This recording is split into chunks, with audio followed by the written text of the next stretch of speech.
who I'll now call upon.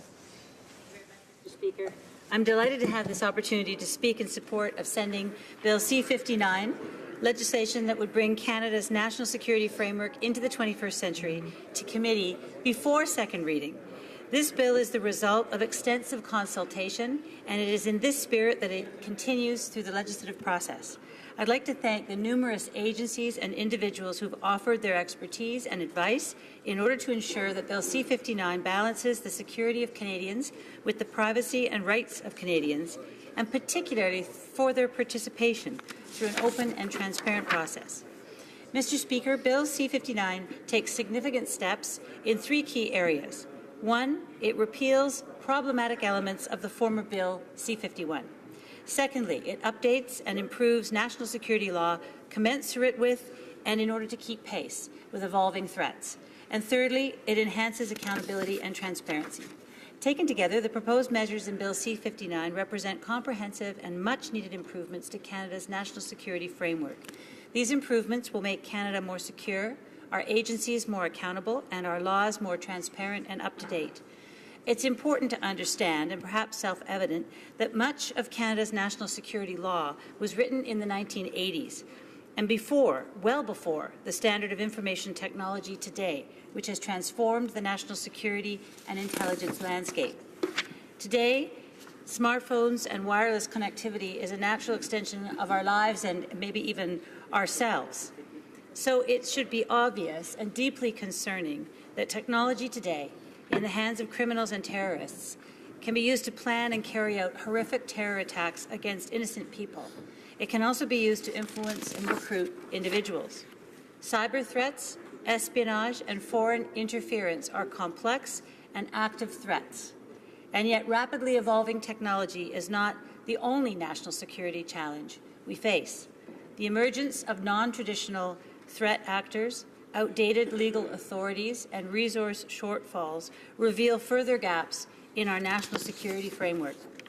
Compounded by an unstable international political environment marked by violence and repression, civil war, and failed and failing states throughout the world. A very different world from the one that existed in 1984, which is when the Canadian Security Intelligence Service Act came into force.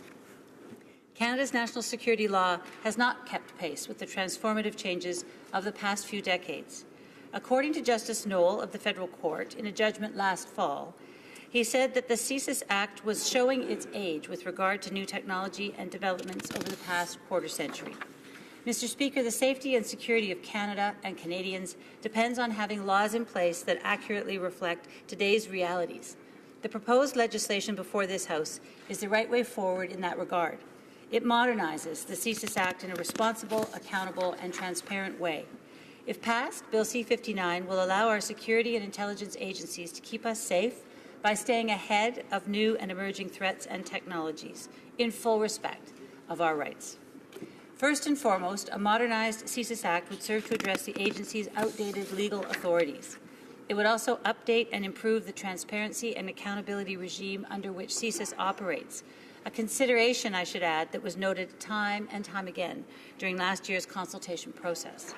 Mr. Speaker, Bill C-59 proposes to bolster the authorities underpinning the technical capabilities of CSIS in order to modernize the collection of digital intelligence. The legislation also proposes to establish a list of distinct measures that can be authorized under warrant to reduce threats in the current environment. It would also clarify that a warrant would be required for any threat reduction measure that would limit a right or freedom protected by the Charter, and that a warrant could only be issued if a judge is satisfied the measure is consistent with the Charter. A strong framework would also be created within the Act for data analytics that involve data sets and that put the rights of Canadians first. For example, once the bill is passed, CSIS will require authorization from the Intelligence Commissioner to acquire any Canadian data sets and federal court approval to retain them. This will ensure that the personal information of Canadians is subject to strict safeguards. Under Bill C-59, foreign data sets containing information on non-Canadians would also require authorization from the Commissioner. These are only a few of the important new measures being proposed under Bill C-59, and which were shaped by the tens of thousands of views the government heard in its extensive public consultations on national security. I'm very proud to stand with the government in supporting Bill C-59, and I look forward to its consideration by the Standing Committee on Public Safety and National Security before second reading, so that the committee will have greater latitude in how it conducts its study. Thank you, Mr. Speaker.